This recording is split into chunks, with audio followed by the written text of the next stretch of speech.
A lot of people have read 1984 by George Orwell, but did you know the inspiration for this famous novel actually comes from a 1920 novel by Zamyatin called We?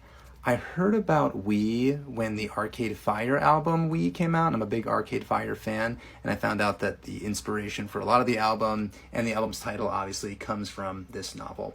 So what is this Russian dystopian novel written in 1920 about? It's set in a world where all the buildings are made of glass, so there is no privacy. Everybody is always showing everybody else what they are doing, and they're in this city that is surrounded by a massive wall, and they do not know what is on the outside.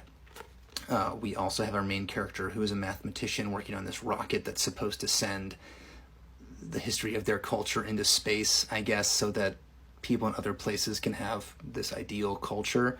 The narrator is interesting because he's a mathematician. He writes everything like in a very mathematic way, which I didn't love at first, but it did grow on me, and I thought it was a really cool narrative sort of mechanism.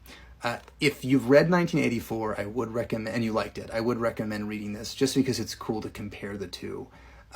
It's also just cool to read something dystopian that was written so long ago. I don't know, we think of science fiction as a newer genre, but it's cool to read this and think that like this was a contemporary novel to The Great Gatsby, which is just wild.